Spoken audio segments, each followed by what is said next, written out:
বাংলাদেশে ক্ষমতার পালাবদলের পর দেশের পররাষ্ট্রনীতিতে একটা বড়সড় পরিবর্তন আসছে। তো অন্তর্বর্তীকালীন সরকারের অধীনে ঠিক কি বদলাচ্ছে? চলুন এই নতুন কূটনীতিক কৌশলটা একটু তলিয়ে দেখা যাক। এই নতুন ডিপ্লোম্যাসির একেবারে মূলে রয়েছে অধ্যাপক ডক্টর মোহাম্মদ ইউনূসের এই কথাটা। ব্যাপারটা শুধু সংঘাত এড়ানো নয়, বরং লক্ষ্যটা আরও অনেক বড়। ন্যায় বিচার আর টেকসই উন্নয়নের উপর ভিত্তি করে একটা নতুন বিশ্বব্যবস্থা গড়ে তোলা। আচ্ছা, নতুন সরকার যেটা করতে চাইছে সেটা হলো আগের পররাষ্ট্রনীতি থেকে পুরোপুরি বেরিয়ে আসা। এখন ফোকাসটা হলো পারস্পরিক আস্থা আর দেশের স্বার্থ। বিশ্লেষকরা বলছেন এটা একটা নতজানো অতীত থেকে বেরিয়ে এসে সাহসী একটা অবস্থান নেওয়ার চেষ্টা। এই যে নতুন কূটনীতির কথা বলা হচ্ছে, এর ভিত্তিটা কি?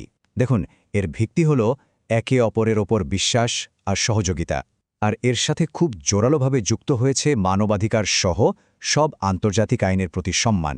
মানে বাংলাদেশ এটা স্পষ্ট করে দিচ্ছে যে তারা একটা নিয়মভিত্তিক বিশ্বব্যবস্থার পক্ষে। এই নতুন নীতিটাকে বোঝানোর জন্য দুটো ইন্টারেস্টিং শব্দ ব্যবহার করা হচ্ছে। একটা হলো 360 ডিগ্রি কূটনীতি আর অন্যটা মেগাফোন কূটনীতি। তো এই টার্মগুলো আসলে কি আর এগুলো বাস্তবে কিভাবে কাজ করছে, চলুন সেটাই এখন বিস্তারিতভাবে জেনে নিই। প্রথমে আসি 360 ডিগ্রি কূটনীতিতে। এর মূল আইডিয়াটা খুবই সহজ। কোনো একটা নির্দিষ্ট দেশের দিকে ঝুঁকে না থেকে উত্তর, দক্ষিণ, পূর্ব, পশ্চিম সব দিকের সব দেশের সাথেই সম্পর্ক তৈরি করা। মূল লক্ষ্য একটাই, আর সেটা হলো দেশের স্বার্থকে সবার উপরে রেখে বিশ্বের সব বড় শক্তির সঙ্গে একটা ভালো কনস্ট্রাকটিভ সম্পর্ক বজায় রাখা। এই দুটো সময়ের মধ্যে পার্থক্যটা কিন্তু বেশ চোখে পড়ার মতো। দেখুন, আগের নীতিকে অনেক বিশ্লেষকই বলতেন নতজানু, যেখানে মনে হতো ভারত বা কোনো একটি নির্দিষ্ট দেশের ওপর একটু বেশি নির্ভর করা হচ্ছে। আর এখনকার নীতিকে বলা হচ্ছে ভারসাম্যপূর্ণ বা ব্যালেন্সড। এখানে মূল ফোকাসটাই হল জাতীয় স্বার্থ রক্ষা করে সব দেশের সাথে পারস্পরিক সম্মানের ভিত্তিতে সম্পর্ক রাখা। এবার আসা যাক দ্বিতীয় টার্মটাতে, মেগাফোন কূটনীতি। নামটা শুনে কিছুটা আন্দাজ করা যায়, তাই না? এটা হলো সেই কৌশল যেখানে বন্ধ দরজার আড়ালে কথা না বলে সরাসরি পাবলিক প্ল্যাটফর্মে বা মিডিয়ার সামনে এসে নিজের অবস্থান জানিয়ে দেওয়া হয়। উদ্দেশ্য হল অন্য পক্ষের উপর একটা চাপ তৈরি করা। এর একটা একদম টাটকা উদাহরণ কিন্তু আমরা সম্প্রতি দেখেছি। ডক্টর ইউনূস যখন একটা ভারতীয় সংবাদ সংস্থাকে সাক্ষাৎকার দেন, তখন তিনি সরাসরি ভারতকে অনুরোধ করেন যেন শেখ হাসিনা দিল্লি থেকে কোনো রাজনৈতিক বিবৃতি না দেন। এটাকে অনেকেই দেখছেন এই মেগাফোন কূটনীতির একটা সফল প্রয়োগ হিসেবে। আচ্ছা, এই যে নতুন অ্যাপ্রোচ, এর প্রভাব প্রতিবেশী দেশগুলোর সাথে সম্পর্কে কিভাবে পড়ছে? বিশেষ করে ভারত আর পাকিস্তানের সাথে সম্পর্কের ক্ষেত্রে কিছু বড় পরিবর্তন কিন্তু এরই মধ্যে দেখা যাচ্ছে। ভারতের সাথে সম্পর্কের ক্ষেত্রে বাংলাদেশ এখন অনেক বেশি দৃঢ় একটা অবস্থান নিচ্ছে। যেমন ধরুন, কাঁটার তারের বেড়া নির্মাণের কাজ বন্ধ করতে বাধ্য করা, বাংলাদেশি মিশনে হামলার ঘটনায় ভারতীয় হাইকমিশনারকে ডেকে পাঠানো, কিংবা সীমান্ত হত্যার বিরুদ্ধে আগের চেয়ে অনেক জোরালো প্রতিবাদ জানানো। এই সবগুলোই কিন্তু একটা নতুন এবং সাহসী কূটনৈতিক পদক্ষেপের দিকেই ইঙ্গিত করে। অন্যদিকে পাকিস্তানের সাথে সম্পর্কের ক্ষেত্রেও যেন একটা নতুন দরজা খুলছে। ভাবা যায়, দীর্ঘ 15 বছর পর করাচি থেকে সরাসরি কন্টেইনার জাহাজ এলো চট্টগ্রামে। শুধু তাই নয়, পাকিস্তানি পণ্যের উপর যে বৈষম্যমূলক শতভাগ ইন্সপেকশন হতো, সেটাও তুলে নেওয়া হয়েছে। এটা নিঃসন্দেহে দুই দেশের বাণিজ্যকে অনেক সহজ করে দেবে। তো প্রতিবেশীদের কথা তো হলো, এবার চলুন দেখি বিশ্বমঞ্চে বাংলাদেশের এই নতুন কূটনীতিক কৌশল কি সাফল্য বয়ে এনেছে। কারণ এরই মধ্যে বেশ কিছু বড় অর্থনৈতিক আর কূটনীতিক বিজয় কিন্তু অর্জিত হয়েছে। যেমন সংযুক্ত আরব আমিরাতের ঘটনাটা দেখুন। সেখানে 57 জন বাংলাদেশিকে কারাদণ্ড দেওয়া হয়েছিল। এরপর ডক্টর ইউনূস ব্যক্তিগতভাবে দেশটির প্রেসিডেন্টের কাছে অনুরোধ জানান, আর তার ফল কী হল? প্রেসিডেন্ট তাদের সবাইকে ক্ষমা করে দিলেন। এটা নিঃসন্দেহে একটা বিরাট কূটনৈতিক সাফল্য। অর্থনৈতিক দিক থেকেও কিন্তু বড় খবর আছে।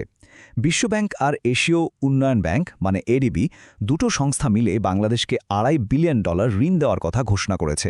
দেশের অর্থনৈতিক খাতের সংস্কারের জন্য এই টাকাটা একটা বিরাট স্বস্তি নিয়ে আসবে।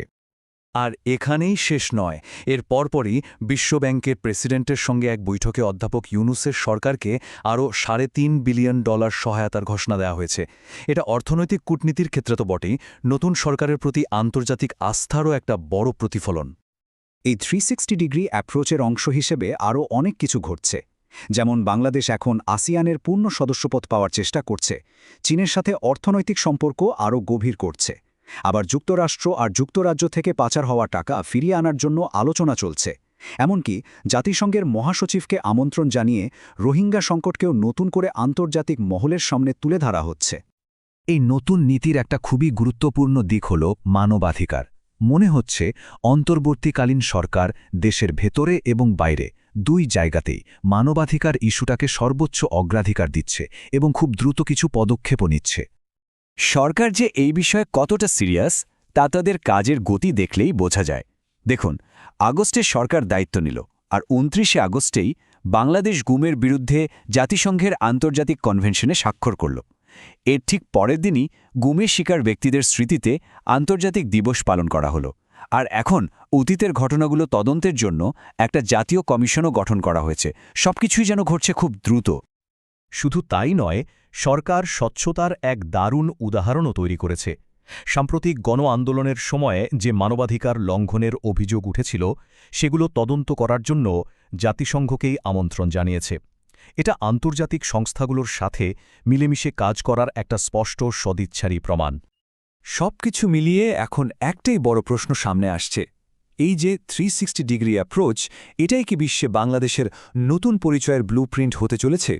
এই সাহসী আর ভারসাম্যপূর্ণ অবস্থান কি দীর্ঘমেয়াদে দেশের জন্য সত্যি সত্যি ভালো ফল বয়ে আনবে?